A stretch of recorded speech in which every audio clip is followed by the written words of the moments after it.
Leverage ആണ് ഇനി പഠിക്കാനുള്ളത്. പ്രധാനമായിട്ട് 3 ടൈപ്പ് ലീവറേജസ് ഉള്ളത്. ലീവറേജ് എന്ന് പറഞ്ഞാൽ ശരിക്ക് ഒരു ഫാക്ടറിലുണ്ടാകുന്ന മാറ്റം, ഒരു ഫിനാൻഷ്യൽ ഫാക്ടറിലുണ്ടാകുന്ന മാറ്റം അത് അടുത്ത മറ്റൊന്നിൽ എങ്ങനെ എഫക്റ്റ് ചെയ്യും എന്നുള്ളതാണ്. പ്രധാനമായിട്ടും ഓപ്പറേറ്റിംഗ് ലിവറേജ് മുമ്പ് പറഞ്ഞിട്ടുണ്ട്. ഓപ്പറേറ്റിംഗ് ലിവറേജ് നമ്മൾ ഫിക്സഡ് അസറ്റിനെ ഫിക്സഡ് കോസ്റ്റുകൾ എത്രത്തോളം നല്ല നിലക്ക് യൂസ് ചെയ്യുന്നു എന്നുള്ളതാണ് ഓപ്പറേറ്റീവ് ലിവറേജിനുള്ള ഉദ്ദേശം. ഏതായാലും നമ്മളിപ്പോൾ അതിലേക്ക് വിശദീകരണത്തിലേക്ക് പോകണ്ട. വളരെ സിമ്പിളായിട്ട് ഇക്വേഷൻ കണ്ടാൽ തന്നെ നമുക്ക് കാര്യങ്ങൾ മനസ്സിലാവും. ഓപ്പറേറ്റിംഗ് ലിവറേജ് എന്ന് പറഞ്ഞാൽ അതിൻ്റെ ഇക്വേഷൻ കോൺട്രിബ്യൂഷൻ ബൈ ഇബിറ്റ്. കോൺട്രിബ്യൂഷൻ നമുക്ക് എന്താണെന്നറിയാം, നമ്മുടെ സെയിൽസിൽ നിന്ന് വേരിയബിൾ കോസ്റ്റ് മാത്രം കുറച്ച് തന്നെയാണ് കോൺട്രിബ്യൂഷൻ എന്ന് പറയുക. Physical to contribution. അപ്പോൾ contribution by earning before interest and tax.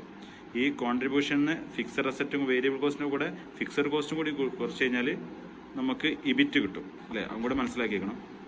ഈ കോൺട്രിബ്യൂഷനിൽ നിന്ന് ഫിക്സഡ് കോസ്റ്റും കൂടെ കുറച്ച് കഴിഞ്ഞാൽ നമുക്ക് ഇബിറ്റ് കിട്ടും. Earning before interest and tax കിട്ടും.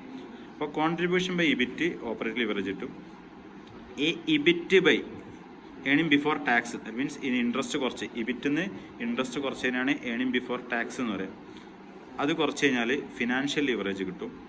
ഇതിൻ്റെ രണ്ടിൻ്റെയും കൂടി ചേർന്നൊരു ഭാഗമാണ് കമ്പൈൻഡ് ലിവറേജ്. കമ്പൈൻഡ് ലിവറേജ് കാണാൻ കോൺട്രിബ്യൂഷൻ ബൈ താഴത്തുള്ള ഇബിറ്റി, ഏണിംഗ് ബിഫോർ ടാക്സ്.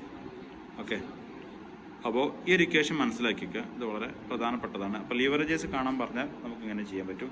ഇനി ഏണിംഗ് പെർ ഷെയർ കാണാൻ പറയും ചിലപ്പോൾ. EPS, earning per share. Earning per share കാണാൻ നമ്മുടെ ഏണിംഗ് ബിഫോർ EBTയിൽ നിന്ന് ആദ്യം എന്ത് കുറക്കുക, നമ്മുടെ ടാക്സ് കുറക്കുക. ഏണിംഗ് ബിഫോർ ടാക്സ് നിന്ന് ടാക്സ് കുറക്കുക.